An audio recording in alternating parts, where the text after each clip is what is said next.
Hello, welcome back to my channel, Charlie's Lessons, and in this video I'm going to go through the tools that I use the most in my online classes.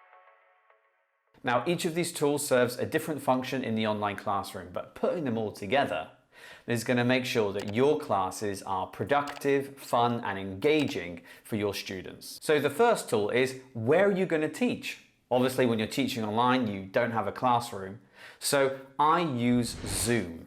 Zoom for me is the best video conferencing tool out there for online teaching. I love their scheduling options. It's so simple to set up a meeting, send it to your students, and for your students to get access to the class. It's also very stable. We used it during the pandemic with over 400 students, and there were very few problems, which is pretty impressive. You can also annotate the screen, so you can take anything you're looking at and start to annotate over it. There's also a chat function which works really well, especially if your students are having problems connecting to the class. And there's also some nice video filters that can add something fun to the classroom too. Once you've got a place where you can teach your students, in this case Zoom, you're going to need this, a whiteboard. Now, the whiteboard I'm going to recommend is Zoom's whiteboard. This makes sense. If you're going to use Zoom, you might as well use their own whiteboard, which is actually one of the best out there. It's got all the features you'd expect with a whiteboard. You can have your students annotate the whiteboard as well, so you can get your students collaborating. And now with Zoom's new whiteboard, you can now create up to 3 whiteboards before the class. If you'd like to find out more about Zoom's new whiteboard, then go check out my video right here. My third tool is Padlet. For some students, the experience of receiving classes online can make them feel a bit isolated and disconnected. So any kind of activity that gets the students collaborating with each other is really important. Padlet has a really cool variety of collaborative boards that can help get your students collaborating instantly and also help them to be creative. There are lots of different activities that are perfect for the online classroom, and I made a video on those just right here. The next tool that I have to say I use in almost every class is Bamboozle. Bamboozle is a perfect way to review and even test your students' knowledge of content you've been studying in class.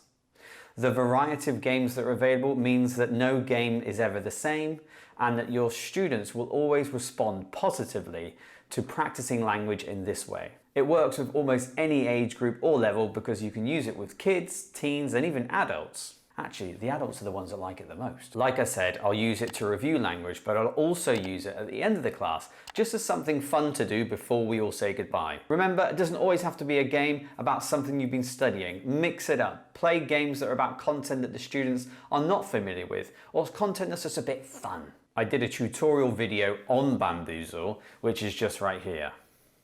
The next tool I want to talk about is how I test my students. And testing is a big part of any classroom. For this, I use quizzes. The reason why I use quizzes is because when you go to assign a quiz, there are a lot of different options that make the quiz a little less serious. For example, we can limit the amount of times the student has to do the activity. We can show the answers after they've completed each question or after they've completed all the questions.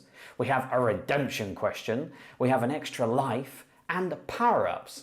We can also set a timer, show the leaderboard, we can play some funny music, and even show the students some memes after each question. Now, you don't have to use all these options, but using some of them will make the test feel a little less serious, and hopefully the students will perform better in the test. Now, the next and final tool that is really important in an online classroom is how are you going to keep in touch with your students when they're not in class? So, I've got 2 recommendations. If you're working primarily with children, I recommend Class Dojo. If you're working with teens or adults, I'd recommend Google Classroom. Both are free. Class Dojo is perfect for kids as you can get the parents involved and you can give students points for good behavior in class, and it's all about positive reinforcement.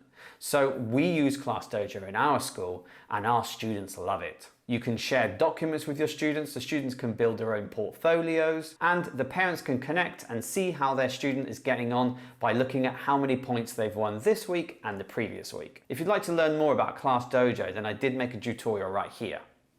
For those working with teens or adults and you want it to be a bit more professional, then Google Classroom is another great option. It's completely free and it's really simple to use.